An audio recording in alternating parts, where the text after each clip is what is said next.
Hola, mi amigo querido. Mira, esta semana llegamos al fin del trimestre. Fue bueno. Para mí me ayudó, me edificó, me hizo crecer el estudio de las 2 epístolas de Pedro durante este trimestre.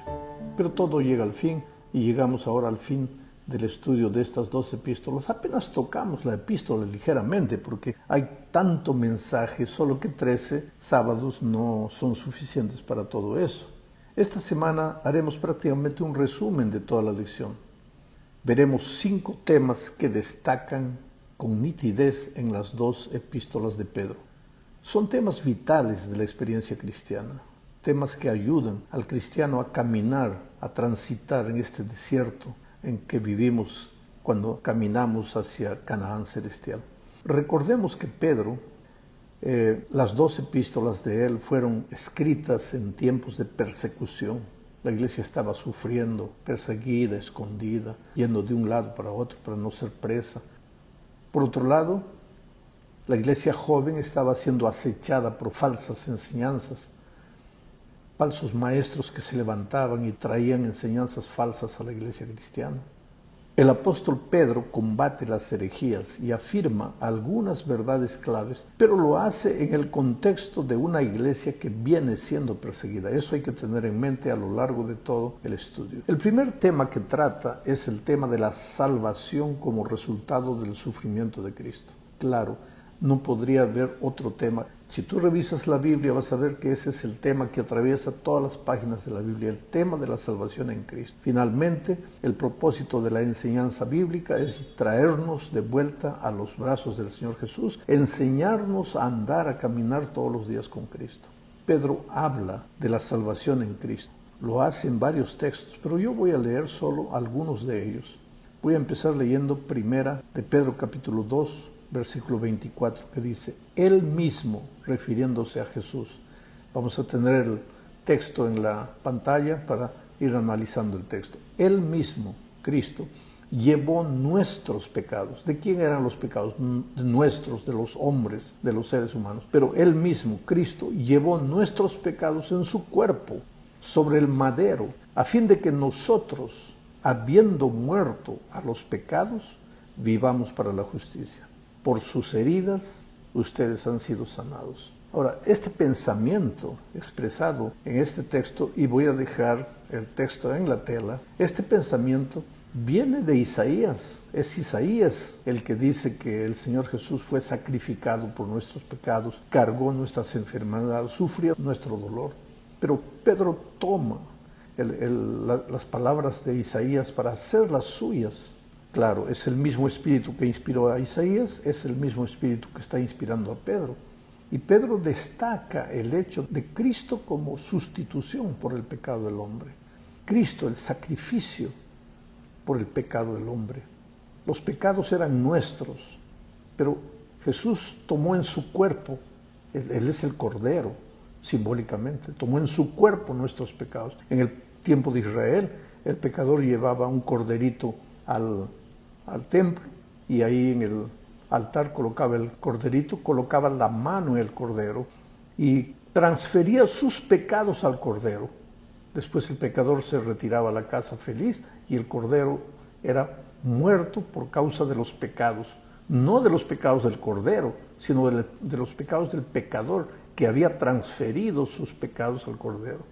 Esa es la situación con nosotros. Nosotros también transferimos nuestros pecados, pero no a un cordero, sino al Cordero de Dios que quita el pecado del mundo, que es el Señor Jesucristo. Entonces nosotros estamos en paz, perdonados por su gracia. ¿Por qué? Porque en el madero, el corderito en el tiempo de Israel, moría en el altar. Cristo, el Cordero de Dios, murió en el madero. Y en el madero, en su cuerpo, cargó nuestros pecados. ¿Para qué? A fin de que nosotros, tú, yo, habiendo muerto para los pecados, vivamos para la justicia. Por sus heridas, ustedes han sido sanados. Ahora, en esta parte, habiendo muerto para los pecados, vivamos para la justicia, está implicada también la idea del bautismo. Porque es en el bautismo que tú mueres a los pecados y resucitas para una vida nueva. Entonces, para que el sacrificio de Cristo sea valedero para ti, tienes que pasar por la experiencia del bautismo porque habiendo muerto para los pecados, ahora tú vas a vivir para la justicia. Ya no tienes que morir literalmente, porque Jesús ya murió por ti, pero tú tienes que morir en Cristo, y esa muerte en Cristo es a través del bautismo. Ahora estás feliz, y yo también tengo paz en mi corazón, porque por sus heridas hemos sido sanados.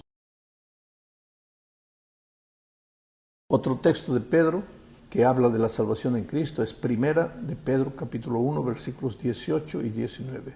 Dice: tengan presente que han sido rescatados de su vana manera de vivir. Hemos sido rescatados. Aquí está la palabra rescate, redención. Éramos esclavos del pecado. Estábamos esclavizados en nuestra vana manera de vivir antes de conocer a Cristo. Esa vana manera de vivir la habíamos heredado de nuestros padres. Está el texto en la tela, ustedes están leyendo.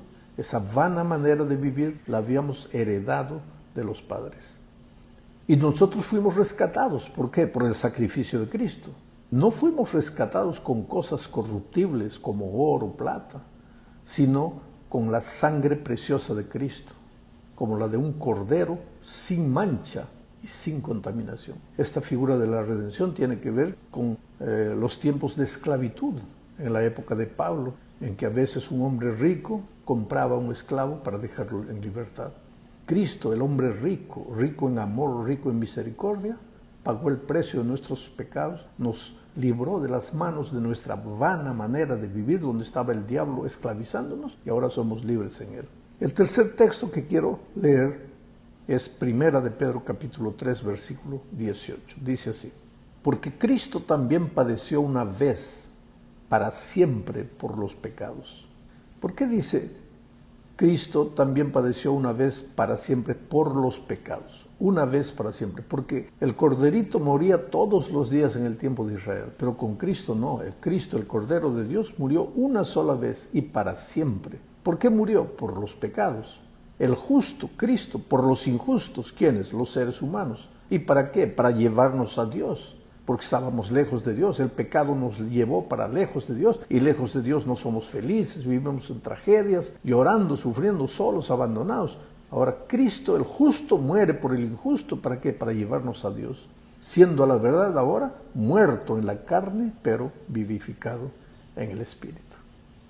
Maravillosa lección de la salvación. Es abundante el tema, apenas lo estamos tocando con la punta de los dedos. En la segunda parte de esta lección veremos cómo debe vivir el cristiano, ya que ha sido salvado gratuitamente por la gracia maravillosa de Cristo. Quiere decir, la gracia no es argumento para que continúes viviendo en el pecado. No puedes decir que porque la gracia de Cristo es gratuita, tú puedes continuar viviendo en el pecado. La gracia de Cristo es perdonadora y al mismo tiempo transformadora. Por eso, Pedro dice en 2 de Pedro capítulo 3, versículo 11, lo siguiente: ya que todas estas cosas han de ser deshechas. ¿Qué clase de personas deben ser ustedes en conducta santa y piadosa? Interesante. Después de hacer una pregunta que debe hacernos pensar, ¿y cuál es esa pregunta? Ya que todas las cosas van a ser deshechas, ya que nuestra vida en esta tierra no es eterna, no es para siempre. Y por otro lado, ya que hemos sido comprados gratuitamente por la sangre de Cristo, entonces pues eso tiene que revelarse en una vida, en una conducta santa, piadosa. Entonces Pablo nos lleva a pensar en la forma en que debemos vivir los cristianos. Primero dice que todos enfrentaremos el juicio. Por lo tanto debemos vivir sabiendo que un día daremos cuenta de lo que hicimos. Querido, ahora en este tiempo tú puedes hacer lo que quieras, yo puedo escoger mis caminos, lo que quiera, no hay problema, pero hay una cosa. ¿Por qué? Yo puedo hacer lo que quiero porque Dios me ha dado libertad, pero hay una cosa inevitable. Cristo viene y ese día voy a tener que dar cuenta de todo lo que hice, de la manera como viví, de cómo usé la gracia maravillosa de Cristo. Cristo murió por nuestros pecados, eso es verdad. Pero ¿cómo administramos la gracia de Jesús? ¿Dejamos que la gracia nos transformase o la usamos para tratar de tranquilizar nuestra conciencia mientras vivíamos en el pecado? De eso le daremos cuenta un día a Jesús en el juicio. En segundo lugar, varias veces Pedro menciona que debemos ser santos. La santidad para Pedro no es nunca caer, aunque claro, si no nos separamos de Cristo, claro que no caeremos. Pero cuando Pedro habla de santidad, está hablando de vivir con la conciencia de que somos separados para un propósito santo. La palabra bíblica para santo tiene que ver con ser separado, apartado. Nosotros somos santos en el sentido de que no somos gente común, hemos sido separados para vivir. ¿Y por qué somos gente especial? Porque hemos sido comprados, no con cosas corruptibles, sino con la gracia preciosa, maravillosa de Cristo. Tenemos un propósito especial para nuestra vida. Ese propósito es el encuentro con Jesús cuando regrese. Desde que fuimos rescatados por Jesús, somos gente santa, gente especial, un pueblo escogido. No somos cualquier cosa para estar revolcándonos en el lamazal del pecado. Somos especiales porque Cristo ha muerto por nosotros y nos ha rescatado. Finalmente, si hemos sido rescatados por gracia, pues debemos vivir una vida sin malicia, sin engaño, sin hipocresía, sin envidia, sin calumnias. Deberíamos ser un pueblo unido también y vivir en amor. El amor es la base del camino de la santidad. Hipocresía, malicia, engaño, todo eso habrá en la vida de alguien que no tiene amor. Porque cuando el amor está en el corazón humano, todo lo demás se resuelve. Por eso los 10 mandamientos son resumidos por Dios a 2. Amor a Dios, amor al hombre. La esencia, el amor. Si amas a Dios, vas a reconocerlo como el Dios único de tu vida, vas a respetar su nombre, vas a guardar el sábado, en fin. Y si amas al hombre, no vas a matar, no vas a robar. Todo eso es resultado del amor. Si has sido comprado por gracia, si has sido rescatado por Cristo, entonces ahora tu vida va a ser una vida de amor, porque has sido comprado por el amor. El tercer tema que Pedro resalta es la segunda venida de Cristo, y lo hace en un marco de esperanza y de urgencia.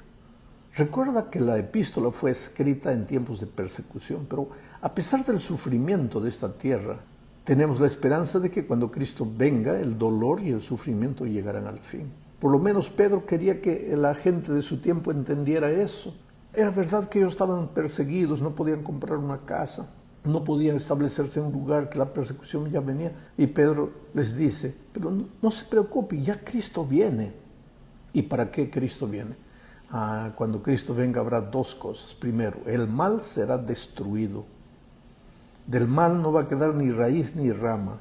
El fuego va a consumir la tierra y todo el pecado.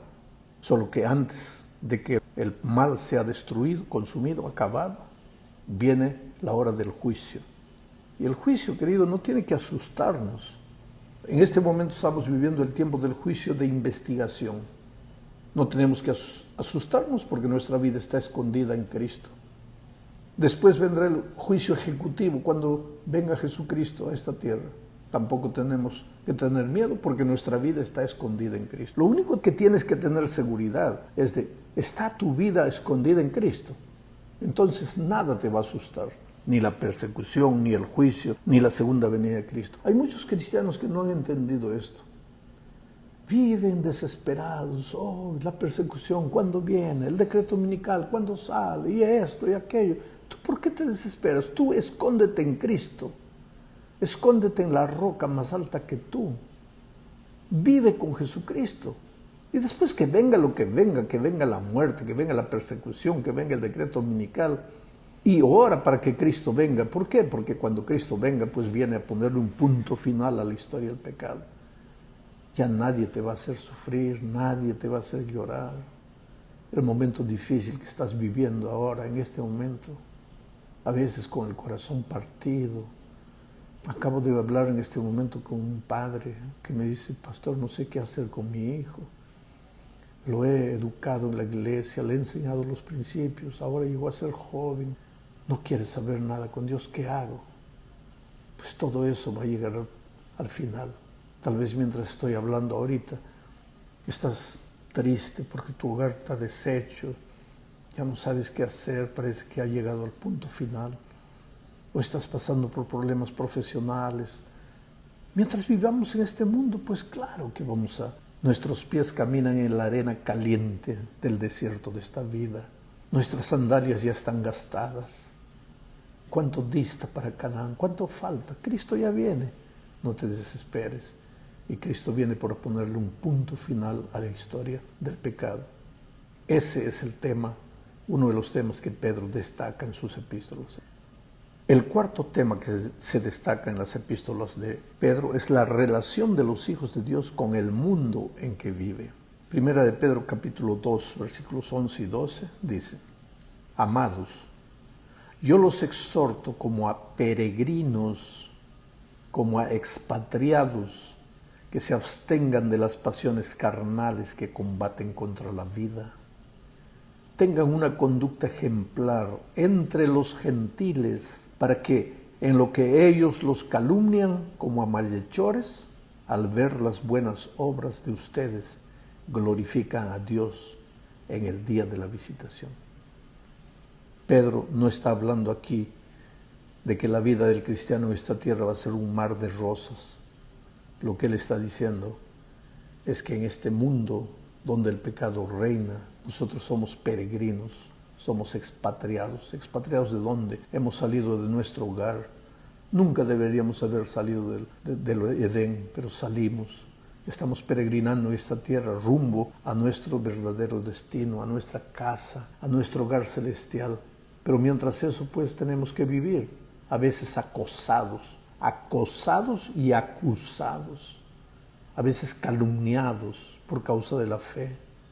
Pero él dice, asimismo, delante de las persecuciones, delante del sufrimiento, debemos vivir como cristianos, reaccionar como cristianos. Y entonces los malhechores que te calumnian, ¿qué va a hacer? Van a ver cómo reaccionas, cómo Cristo transformó tu vida, y ellos van a glorificar a Dios.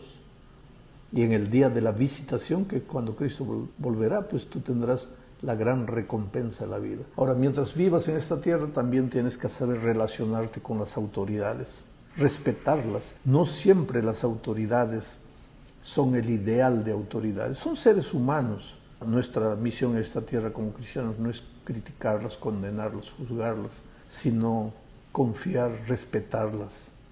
Solo vamos a resistirnos a obedecerlas cuando una orden de ellos viene contra los principios de Dios. Y ese momento va a llegar antes de la venida de Cristo. Tendremos que escoger a quién servir, si a Dios o a los hombres. Y naturalmente escogeremos servir a Dios, y eso nos traerá dolor y persecución. Llegamos al fin del estudio de esta semana y también del trimestre. El quinto tema es la primacía de las Escrituras. Primera de Pedro 1, 10 al 12 dice: acerca de esta salvación han inquirido e investigado diligentemente los profetas que profetizaron de la gracia que fue destinada para ustedes. Mira, está hablando del Antiguo Testamento. ¿Y cuál era el tema central del Antiguo Testamento? La salvación. Dice, acerca de esta salvación han inquirido, dejemos el texto en la tela, en la pantalla.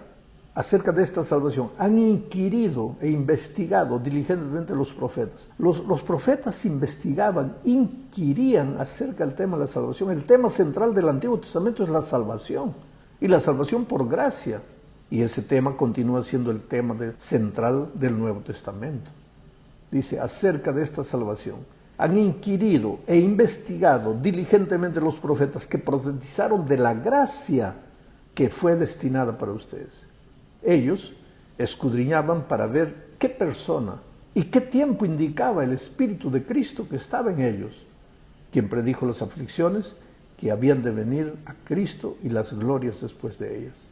A ellos, a los profetas, les fue revelado que, no para sí mismos, sino para ustedes, o sea, para la gente del tiempo de Pedro, administraban las cosas que ahora les han sido anunciadas por los que les han predicado el Evangelio por el Espíritu Santo enviado del cielo, cosas que hasta los ángeles anhelan contemplar. El tema central de todo el texto es la palabra de Dios, que es el Evangelio.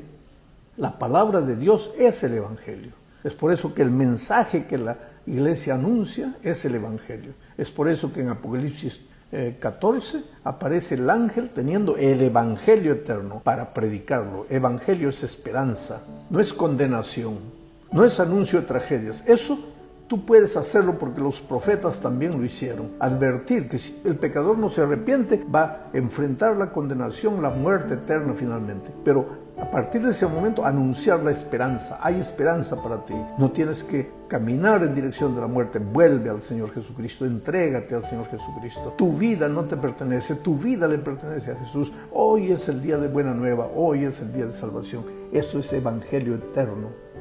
No tienes por qué vivir sufriendo. Cristo ya sufrió por ti. No tienes que vivir muriendo. Cristo ya murió por ti. Cristo nació para morir en la cruz. ¿Para qué? Para que tú, que habías nacido condenado a morir, vivas la vida eterna cuando Cristo vuelva. Que Dios te bendiga.